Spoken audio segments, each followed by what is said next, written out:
resetear ahora. Gabriel, ¿cómo se pronuncia su apellido? Keppel. Keppel. Ahí va. ¿Pude? Sí, muy bien. ¿Pero usted es de Rosario? Sí, de una ciudad cercana a Rosario. Deduzco porque estaba leyendo la hoja de vida que me mandó Rudy. Por favor, que Rudy dice, ¿no hay una sillita para Rudy?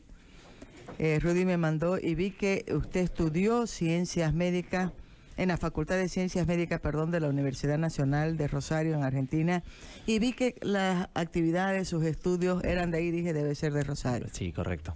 Sí. Cerquita. Gabriel Keppel, mi chica, me va a costar, le cuento decir. Es médico, promotor de salud, técnico en epidemiología de la Facultad de Ciencias Médicas de la Universidad Nacional de Rosario, en Argentina. Está en Santa Cruz, me va a decir quién lo ha traído a este invitado. Oye, usted es más jovencito que lo que se ve en la foto, le cuento. Ah, sí, bueno, Sí. Gracias. Voy a ser indiscreta. Ya yo he dicho mi edad, ¿no? Tengo 56 años, Rudy. ¿Cuántos años tiene usted, Gabriel? Yo 28. ¿No ves? Es jovencito. ¿Quién lo trajo a Santa Cruz y por qué? Vinimos invitados por la gente de Probioma para participar del encuentro Producción de Alimentos, Promesas y Certezas, que aborda la problemática de los alimentos transgénicos y del modelo de producción con agrotóxicos, que es un modelo que en Argentina se implementó en el año 96, es decir, que nosotros allá en el país tenemos más de 20 años de experiencia de estos cultivos transgénicos que utilizan química, y nosotros desde la Facultad de Ciencias Médicas trabajamos haciendo relevamientos en salud en las poblaciones que están expuestas a estas sustancias. O sea que ustedes pueden hablar con propiedad. Usted sabe que ese debate es un debate caliente, ¿no? Miércoles, Rudy debe estar, Rudy acompaña todo, además porque Miguel está también pendiente del tema. Es un debate, yo digo, son cosas completamente diferentes, pero la pasión que se pone, la pasión que ponen la gente que están en polos completamente opuestos, es muy parecida a cuando se plantea el tema del aborto, ¿no? Pero así, puntos muy radicales. Me imagino que usted ha leído el artículo de Gary Rodríguez, no lo he leído en detalle, lo ha leído Rudy, ¿no? El último. Lo he leído. Ningún Vendambaiba. Ah, sí. Ningún Vendambaiba. Sí. Y me gusta que esté usted, porque digo, va a hablar con propiedad, ustedes están investigando, y mi primer pregunta es, ¿son ángeles o demonios? Es una pregunta muy fuerte. Lo estás polarizando un poco, porque en el medio de... Soy mala. De esta discusión... No, pero te voy a explicar por qué, porque lo mismo pasa en Argentina. Se trata de llevar toda una cuestión de enfrentamiento, y muchas veces en los pueblos que nosotros recorremos tiene que convivir el productor con sus vecinos que quieren que se deje de fumigar. Y no dejan de ser vecinos, no dejan de ser gente que se ve todos los días, que comparten. Muchas veces son familiares y tienen que convivir. Entonces muchas veces la discusión se plantea como que unos quieren dejar sin trabajo al otro, o que quieren que dejen de trabajar en los campos y se queden sin su fuente de sustento. Y no se trata frenar de el eso. desarrollo, porque mucho se habla de eso. O también se habla de eso, avance, ¿verdad? De que se optimice la producción, de que el costo sea menor, de que el acceso a los alimentos sea para una mayor cantidad de gente. Correcto. Por eso cuando nosotros planteamos la discusión, tratamos de no hacerlo de esa manera tan confrontativa, porque en realidad lo que buscamos es la manera de que todos podamos coexistir y convivir, y que lo hagamos de una manera armónica y saludable. Entonces, muchas veces los productores también se ven empujados a adoptar este modelo, ¿sí? Los pequeños y medianos productores de Argentina muchas veces no se les ha dejado otra salida que sumarse a este modelo. Se han visto acorralados hasta tener que implementarlo, o si alguien quiere llevar a cabo una producción sin químicos, tiene su campo rodeado por otros campos que sí usan química. Entonces, no sé, no creo que en esta discusión entre la gente... Uno podría decir, ni diablo, ni ángeles, ni diablos.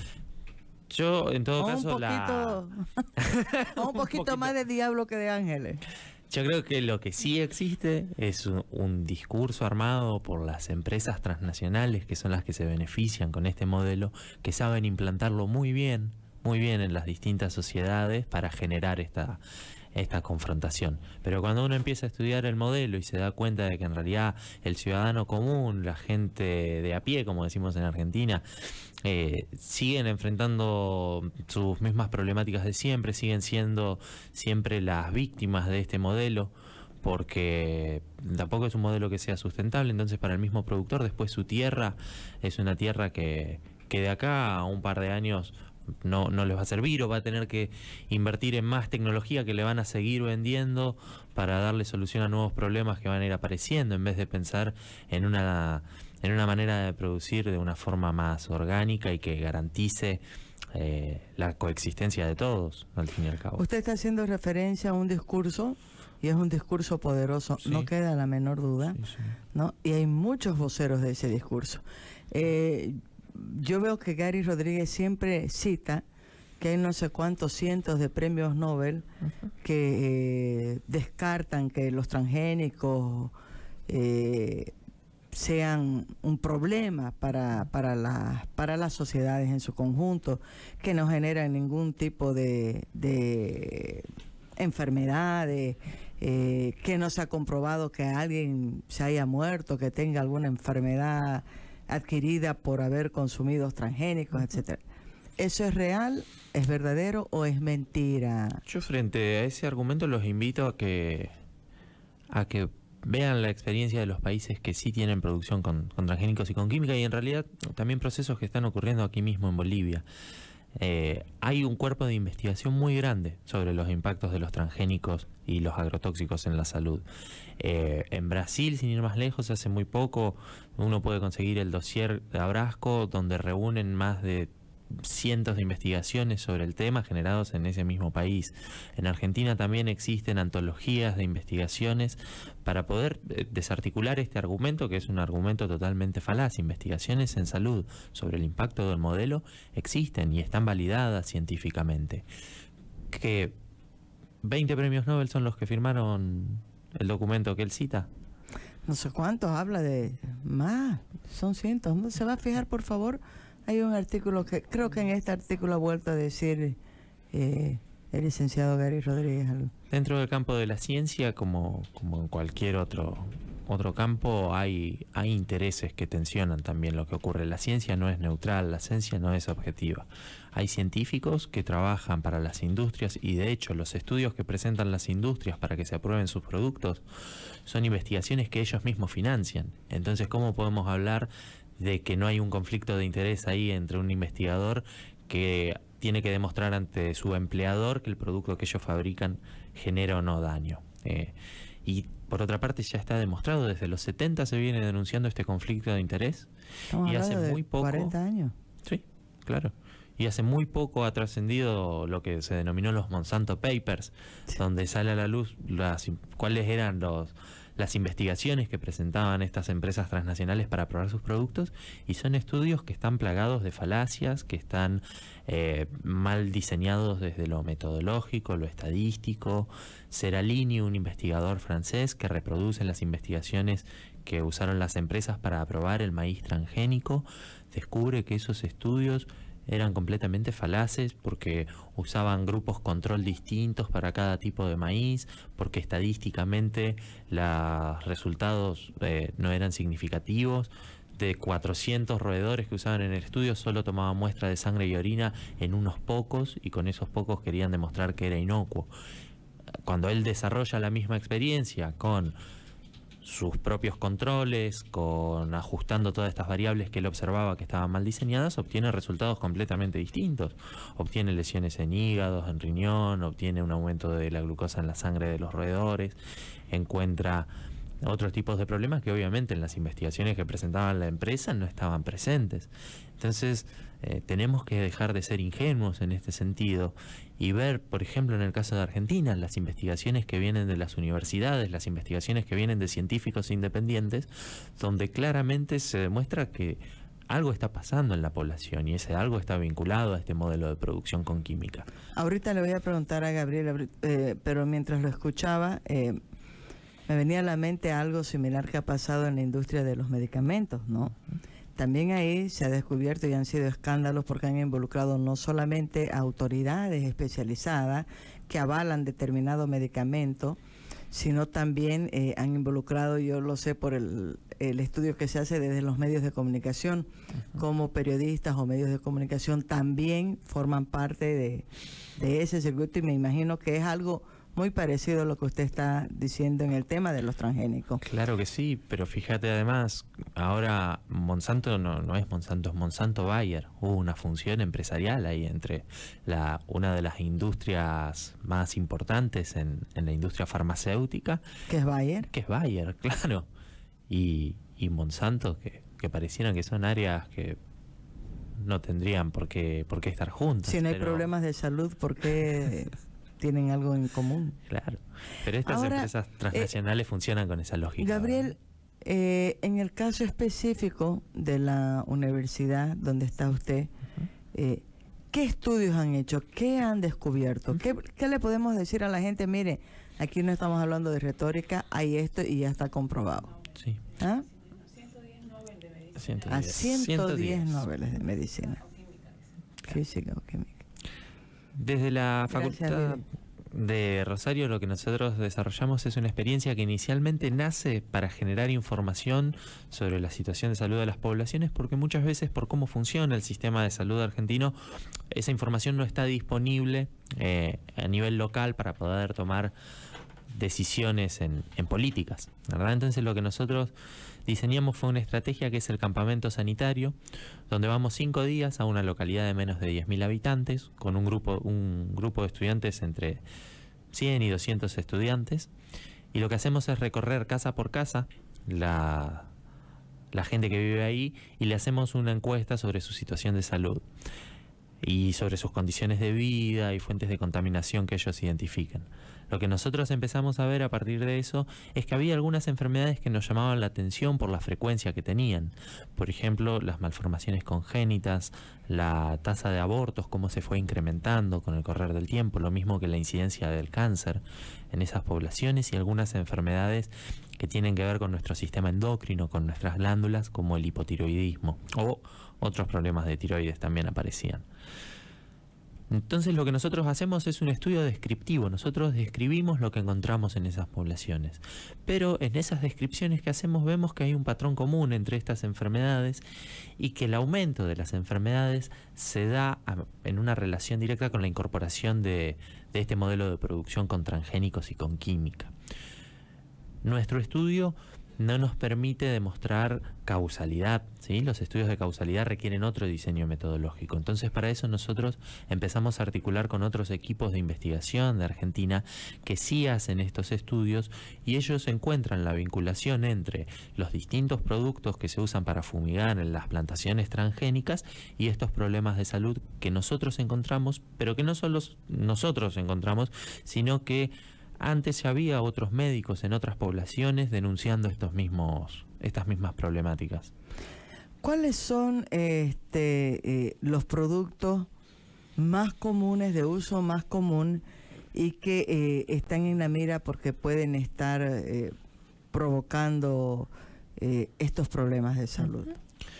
En Argentina, por supuesto, como en el resto de los países que tienen este modelo, el principal producto es el glifosato. El famoso glifosato. Sí, porque donde voy escucho. Respecto al glifosato hubo siempre mucha controversia. Fue reclasificado por la IARC hace muy poco como probablemente cancerígeno en humanos, que también la historia de esa reclasificación es muy interesante, porque en la década del 80 ya había sido clasificada por una agencia de Estados Unidos en esa misma categoría. Después se lo desclasifica como que es menos peligroso para empezar a comercializarlo. Del glifosato hay muchos estudios en Argentina y en el resto del mundo.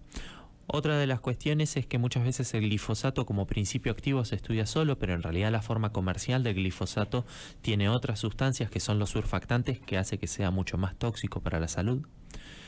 Y no es el único que se usa, si bien es el principal producto. En Argentina se usa mucho también el 2,4-D, la atracina y una lista que es mucho más grande. Otra de las cuestiones que nosotros ponemos en discusión es que las empresas, para poder lanzar al mercado estos productos, hacen una evaluación solo del principio activo, es decir, solo del glifosato, por ejemplo, ¿verdad? pero no de la interacción que esos compuestos tienen entre sí, porque nunca se aplican solos. Siempre se aplica una mezcla de sustancias. Entonces esa interacción... Este producto con otras cosas. Claro, los herbicidas no se usan aislados, se usan con otros productos tóxicos. Entonces, sobre esa asociación, sobre esa interacción, no hay estudios. Es como si vos tomás un solo medicamento o tomás 5 medicamentos. El médico que te indica esa medicación siempre se fija que esos medicamentos no tengan interacciones entre sí. Se asegura de que puedas tomarlos combinados y que no genere un daño en tu salud. Bueno, eso con los productos que se usan en las fumigaciones no se hace. Claro, estoy mirando ahorita, puse solamente uno, fanático de Google, ¿no? Yo soy fanática. Pongo glifosato, me aparece 1.670.000 resultados. Y el primero dice no fumigaciones con glifosato, graves impactos a la salud, el primer titular, ¿no? Y ya después vienen un montón. Que la gente que nos escucha de repente dirá, ¿y qué cuerno es eso? ¿Con qué se come más o menos, no? El glifosato. Gabriel nos va a ayudar a explicar. Es un herbicida. Es un herbicida, correcto. Desarrollado, dice, para la eliminación de hierbas y de arbustos. Sí. Es absorbido por las hojas y no por las raíces. Exacto. Lo que el glifosato empieza a comercializarse muy fuertemente cuando surge el primer evento transgénico, que es la soja resistente a glifosato. Es decir, lo que se hace con los transgénicos, que es... porque también escuché hablar mucho de esto, como si la biotecnología fuese solo el uso de transgénicos, ¿no? Los transgénicos son un desarrollo dentro de la biotecnología, ¿verdad? Pero no es el único, no es el último, no es el más acabado, ni es el más inocuo, eso está claro. Los transgénicos lo que hacen es tomar genes de una especie y transferírselas a otra. Es como si yo quisiera tener un hijo con una sandía, más o menos, ¿verdad? Eso en la naturaleza genéticamente es inviable. Los transgénicos lo que hacen es eso, porque la soja resistente al glifosato lo que tiene son genes de una bacteria incorporados. Entonces esos genes de la bacteria lo que le permite es resistir la acción del glifosato. Entonces el glifosato mata todas las malezas. Ahora vamos a ver que eso no es tan cierto, pero supuestamente lo que se dice... Sobrevive la soya. Exacto, porque tiene ese gen que le permite sobrevivir. Eso es como una vacuna.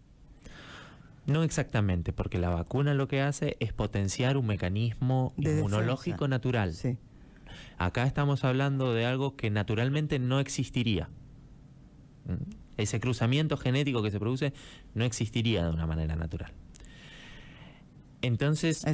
Estoy tratando de imaginarme el hijo que pueda tener Gabriel con una sandía. Perdón, Gabriel. Sería algo atroz, como te imaginarás. La cabecita se iba a aparecer. Sí, me quedé pensando en lo mismo, yo por eso me... Perdón por poner un poquito de humor, no, por favor, está muy bien. Está muy bien. Y lo que se ha observado también es que ahora hay muchas malezas resistentes al glifosato, por un mecanismo lógico. La naturaleza va generando sus propias armas de cómo combatir cada uno de los muros que se le pone. Algo así. Por supuesto, eso es un mecanismo evolutivo sin el cual no podríamos sobrevivir. Nuestra vida se basa en que somos diversos, en que somos distintos, que tenemos características distintas que nos permiten sobrevivir frente a distintas amenazas, frente a distintas situaciones del medio ambiente, y eso va haciendo que evolucionemos en conjunto todas las especies del planeta para conservar una armonía. Es lo mismo que pasa en el campo médico con las bacterias, por ejemplo, ¿verdad? Cuando se descubrieron los antibióticos se pensó que las infecciones ya las teníamos controladas, que nos teníamos que olvidar, y hoy los expertos aseguran que el principal riesgo que tiene la humanidad de acá a un par de años es la resistencia que las bacterias tienen a los antibióticos, porque son formas de vida milenarias, son formas de vida que saben muy bien cómo sobrevivir en este planeta y tienen mucha solidaridad. Las bacterias son capaces de transferir esa capacidad de resistir antibióticos a otras poblaciones de bacterias y difundirse por todo el mundo. Eso es algo parecido a lo que ocurre con la química en los cultivos, ¿verdad? Se usa, pero las formas de vida, ya saben, van aprendiendo cómo resistirlas.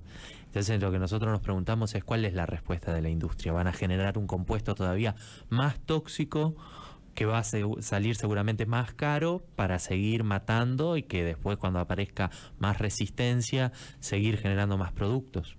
Gabriel, ahí yo tengo siempre esa confusión. Se va haciendo cada vez más caro para un productor estar en el sistema de los transgénicos o de los herbicidas como el glifosato, que es el que estábamos hablando, o abarata costos, porque uno de los discursos es ese, ¿no es cierto? Abarata costos, se evitan las pérdidas de la producción, los cultivos son más resistentes, se puede producir a mayor escala, pero yo lo estoy escuchando a Gabriel y la impresión que tengo es que todo eso es muy caro, cada vez es más caro, esa tecnología cada vez es más cara. Mira, hablando en lo económico, ni siquiera estoy hablando ahorita en el impacto, digamos, en el costo que puede tener. Yo te voy a responder desde mi área de especificidad, que es la medicina. En el encuentro hubo expertos encargados del impacto socioeconómico, ¿verdad? Que seguramente podrían responder mucho mejor que yo a esta pregunta. Yo te voy a contar lo que sucede en Argentina, lo que hemos visto en las poblaciones. Este modelo de producción es un modelo que requiere menos mano de obra, es decir, menos trabajadores en el campo que el modelo convencional, ¿verdad? Entonces el fenómeno que se dio en Argentina fue el desplazamiento de mucha gente que vivía y trabajaba en el campo hacia las grandes ciudades. Y eso generó cordones de pobreza en Argentina. Por otra parte, esta discusión siempre de los réditos económicos, yo me pregunto, frente a esta evidencia que tenemos de los impactos en salud, ¿cuánto vale una enfermedad? ¿Cuánto vale la muerte de un ser querido? ¿Podemos ponerle precio a un derecho humano?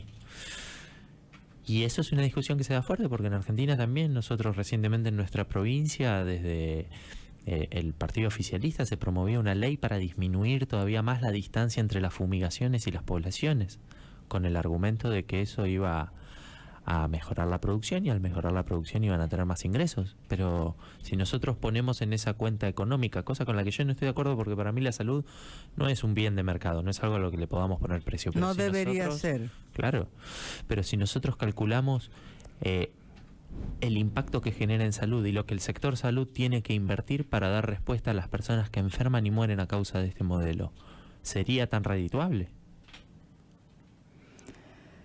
Pero aunque no quiera ponerle precio, va a tener que ponerle, porque creo que es la única forma que la gente pueda darse cuenta, ¿no? Todo lo estoy equiparando, lo que habla Gabriel lo voy poniendo en otro, estoy pensando en lo que los médicos tanto teclean con el tema de la prevención, que es más barata la prevención que curar, etcétera. Bueno, por ahí puede ir también una evaluación de los costos, aunque claro, cuando una persona muere, ¿qué valor se le puede poner, no? Ahí es verdad que ahí hay un tema de fondo muy grave. Ahora, voy a volver a acordar, porque he estado en varios de estos eventos, dice, a ver, que prueben una sola persona que haya sido víctima del glifosato, de no sé qué más. No hay un solo caso reconocido. ¿No existe o existen? Les invito a que vean lo que pasa en Argentina, que entren que busquen, por ejemplo, a Fabián Tomasi, que busquen su testimonio de vida. Él era aeroaplicador. Búsquenlo para que vayamos compartiendo. Es un testimonio. Claro, claro, Fabián Tomasi. Fabián Tomasi es para nosotros una persona de un gran valor, muy valiente, un luchador.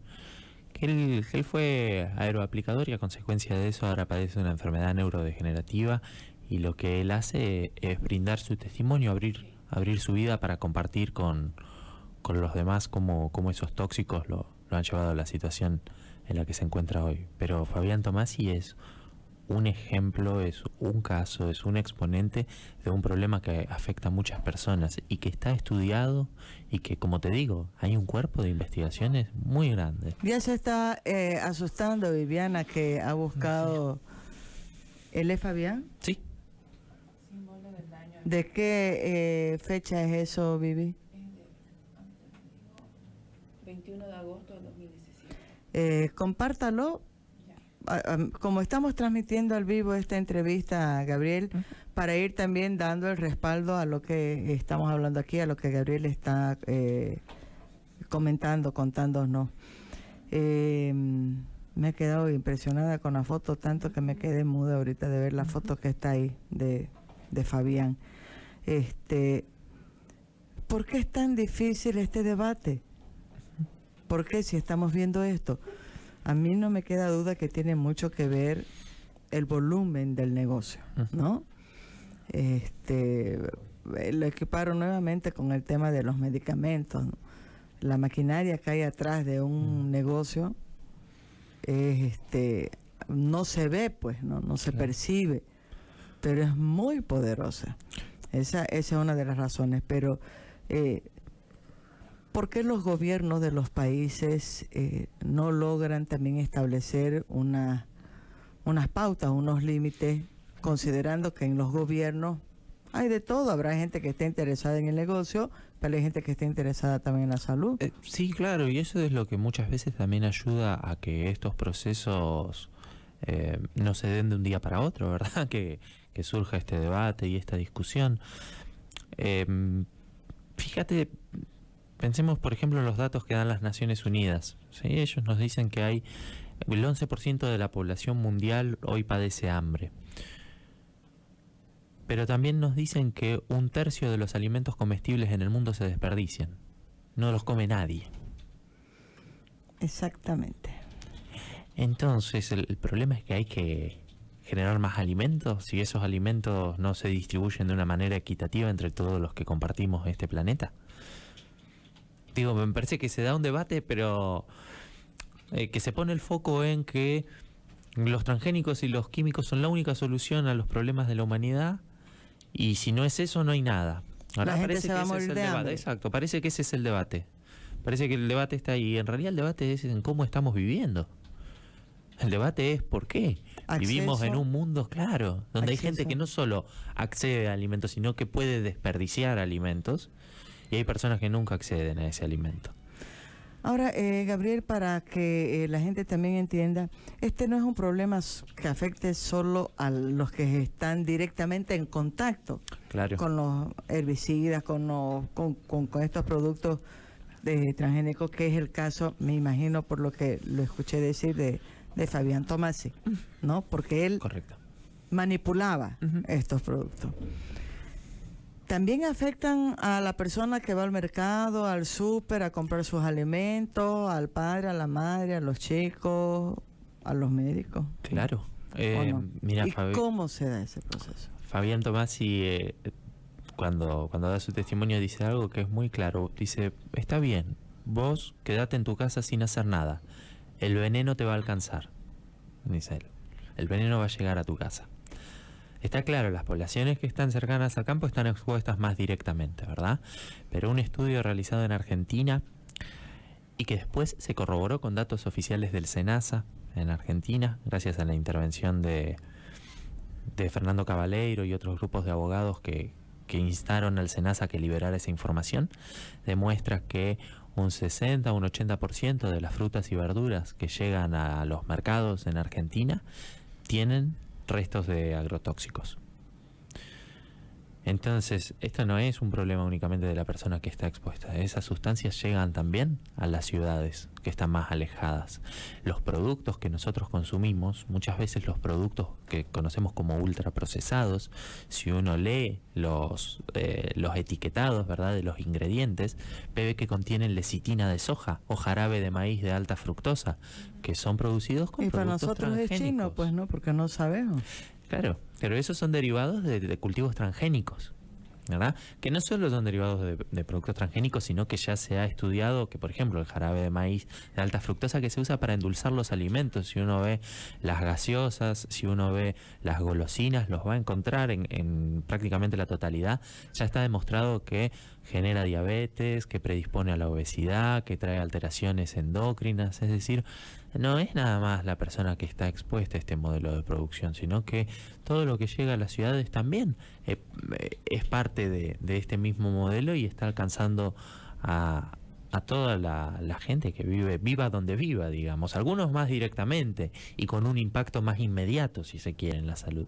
Pero eso no nos libra a los demás que no estamos tan en contacto con esas sustancias, de ponernos en contacto. Y por otra parte, hay estudios también, porque mucho de lo que se dice es que cuando uno aplica la sustancia, eso queda en el lugar donde se aplicó, ¿verdad? Y que no se Y extiende que los más. productos después son procesados, se lavan, no sé qué, hay un proceso que va eliminando los restos de todos estos otros productos que se usan para controlar las plagas. Exacto.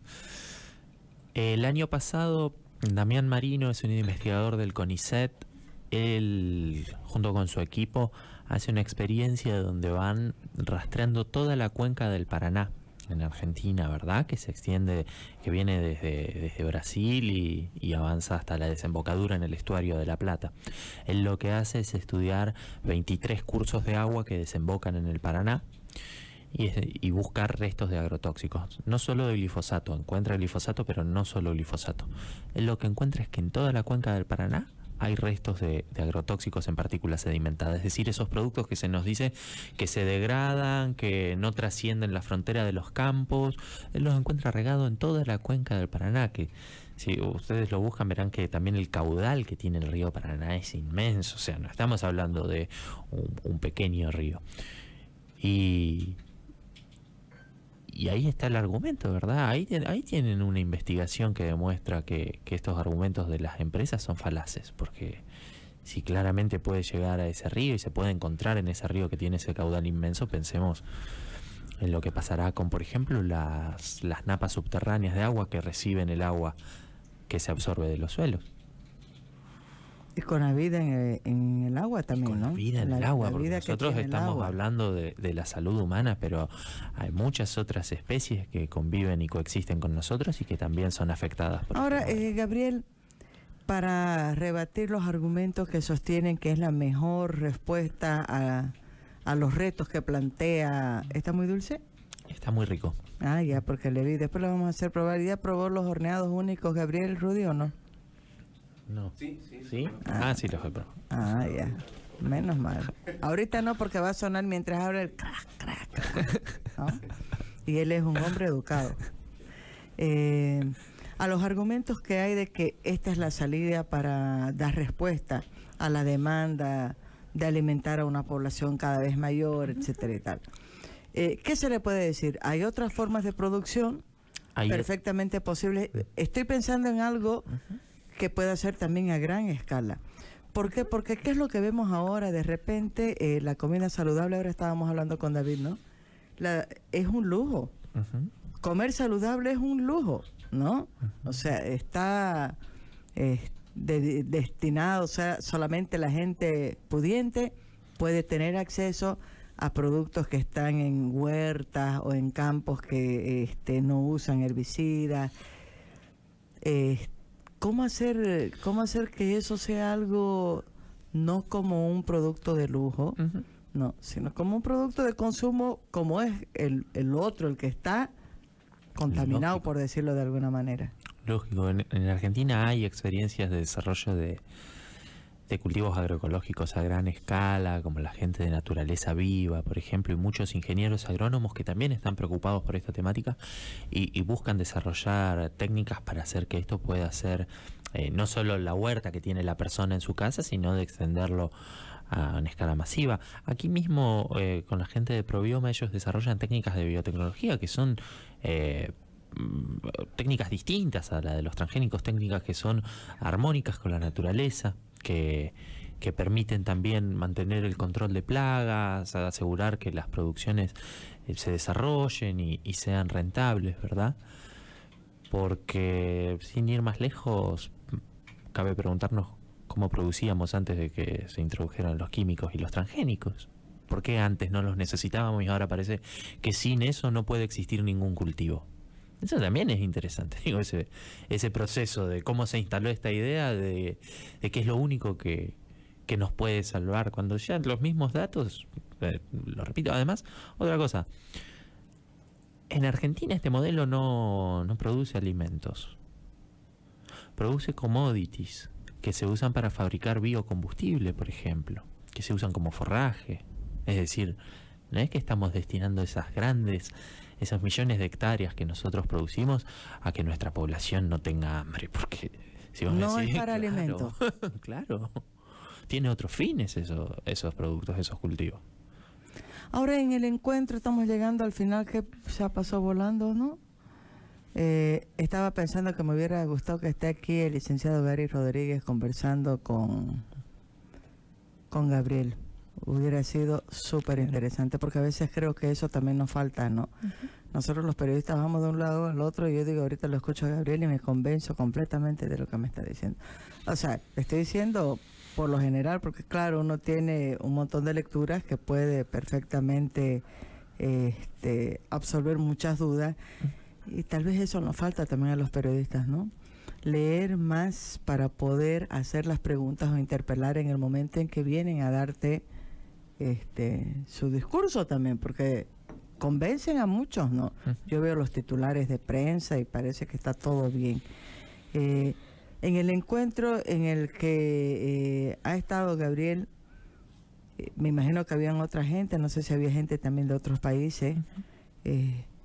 ¿Llegaron a alguna conclusión, alguna preocupación central, alguna meta a alcanzar?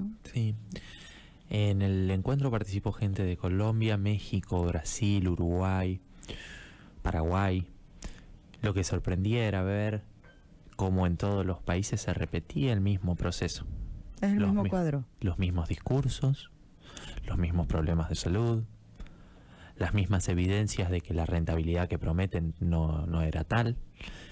Y lo vemos ahora en Bolivia. Lo que nosotros leemos en los diarios y en los medios de comunicación en Bolivia no es distinto al discurso que ya escuchamos en Argentina, en Uruguay, en Paraguay, en México, Colombia, todos los países que incorporan transgénicos. Y nuestra preocupación es, claro, cómo transmitirles nuestra experiencia, todo lo que nosotros hemos sufrido en nuestros países, para que Bolivia no se exponga a lo mismo. Cuando nosotros desde el resto de Latinoamérica, y yo lo uso con mis estudiantes cuando ellos me dicen esto mismo, ¿verdad? No hay otras alternativas, no hay nada que no sea transgénico, no hay nada que no sea... Yo les digo, lean la Constitución de Bolivia, les digo. Lean cómo reconocen a la Pachamama como un sujeto de derecho. Digo, Pero está eso es nomás pensar la en letra muerta de la Constitución. Bueno, tenemos que hacer que sea viva. Tenemos que hacer que eso viva. Porque nosotros cuando miramos esas experiencias en Bolivia, ponemos nuestra esperanza en Bolivia. Nosotros vemos en Bolivia que hay vida, que hay biodiversidad. Y nosotros queremos hacer que eso permanezca así. Yo quisiera eso para mi país. Yo quisiera eso en Argentina. Es por lo que estamos luchando, por recuperar esa vida. Porque la legislación argentina es muy favorable a los transgénicos, claro. ¿Sí? Sí, por supuesto. Sí, hay por suerte, grupos de abogados que se encargan de dar también la lucha en este sentido y de ir logrando de a poco, con firmeza, avanzando con pasos firmes, ¿verdad?, en la consecución de algunos logros en el marco legislativo y jurídico que protejan a las poblaciones. Porque ese además... Basta con una observación muy sencilla. ¿Cuál es mi conflicto de interés para estar diciendo estas cosas? ¿Qué gano yo con decir estas cosas? Y ahora preguntémonos qué gana la industria, los investigadores de la industria, cuando nos dicen lo que nos dicen. Ahora yo le voy a hacer la última pregunta a Gabriel, el médico. Gabriel, a ver si me sale el apellido. ¿Este apellido de dónde es, Gabriel? Es alemán. ¿Cómo era? Keppel. Keppel. Estoy como con Franz Kuhn, ¿no? Que no puedo pronunciar Goethe. ¿Cómo es? Goethe. Goethe. Sí, me está enseñando y cada vez que viene me hace dar examen y nada, no he pasado hasta ahora esa prueba. Yo le pregunto ahora, esta última pregunta para Gabriel es al médico. ¿Qué le diría a la gente como a la que nos está escuchando, por ejemplo, que uno se asusta, ¿no?, cuando escucha? Voy a leer esa noticia, el testimonio de Fabián Tomás, y me voy a asustar, ¿no? Y mientras tanto, la máquina sigue funcionando. ¿Qué decirle a la gente común, a la gente de calle? ¿Qué cuidado deberíamos tener? ¿Qué advertencias tenemos que escuchar? ¿Qué acciones deberíamos de asumir? Ujú.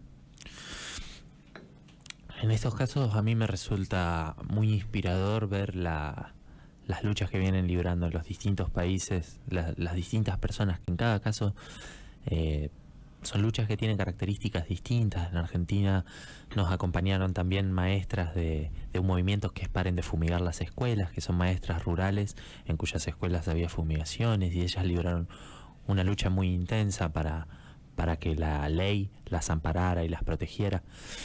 Las madres del barrio Ituzaingó Anexo en Córdoba, que preocupadas por las enfermedades que tenían sus hijos, también dieron una lucha inmensa de más de 10 años lleva ahora, y todavía siguen luchando. Los grupos, las campañas del Paren de Fumigar en Santa Fe y otras provincias de Argentina, que son personas comunes, son vecinos que vieron la preocupación y se unieron y empezaron a buscar ayuda, empezaron a buscar ayuda en los especialistas, ayuda en el gobierno también, empezaron a informarse, empezaron a buscar alternativas entre ellos, y yo creo que lo inspirador de eso es la unión, ¿verdad? Que ellos se han unido y esa unión los fortaleció y les permitió seguir adelante, porque no es fácil ver cuando un familiar muere, cuando un vecino muere, y sentir la impotencia de no poder hacer nada. Uno siente la impotencia quizá cuando está solo, pero cuando encuentra la fuerza de un compañero que está preocupado por lo mismo, ¿verdad? Por garantizar derechos, el derecho a la alimentación, el derecho a la salud, uno se hace fuerte en esa unión, y es lo que nos permite y nos permitió llegar hasta hoy, porque también los equipos de investigación que hemos desarrollado investigaciones también nos vemos muchas veces frente a represalias, frente a agresiones, pero esa unión, esa capacidad de unirnos y poder andar juntos es lo que nos hace fuerte. Y en esa unión hablo también de unirse junto al hermano que tiene que producir el campo, ¿verdad? Y que no sabe cómo hacerlo sin transgénicos, para buscar junto a él también la manera de prescindir de esos transgénicos, de esos agrotóxicos, porque eso es lo que en el fondo nos quieren hacer pensar, que cada uno estamos solos, y no estamos solos, que la salvación es de cada uno, que no tenemos que pensar en el otro, y eso no es así. Ser solidarios, ser hermanos y hermanas entre todos es lo que, por lo menos en las experiencias que yo conozco, nos ha permitido salir adelante. O combatir la etiqueta esa, no son fundamentalistas, esa es la primera. Rudy. Hay una feria agroecológica ahora en el Parque Urbano de la Beni, entre Cuarto y Quinto Anillo. Porque hay cada tanto, ¿no? Los sábados, feria agroecológica en el Parque Urbano de la Beni y Cuarto. Pasando un poquito los mangales de la Beni. Exactamente. Hay una feria, ¿hasta qué hora? Hasta las 3, 4 de la tarde. O sea que la gente tiene tiempo, ni lo han escuchado, yo lo he escuchado a Rudy, ¿no? Y creo que todo el mundo lo ha escuchado. Hasta las 3 o 4 de la tarde, feria agroecológica. Ahí hay todos los productos que muestran que sí es posible producir de una manera diferente y sana. ¿Y ya fue Gabriel a visitar la feria o va a ir ahorita? Ahora Porque vamos. tiene que estar ¿cuándo? ¿Al mediodía en aeropuerto? Aproximadamente, sí. Pucha, a ver, pero es poquito tiempo para hablar de un tema que da para muchísimo. A Miguel lo hemos traído ya, lo hemos entrevistado un par de veces aquí, pero Gabriel ya conoce, qué pena que no vive aquí, ¿no? Pero igual nos va a escuchar por internet.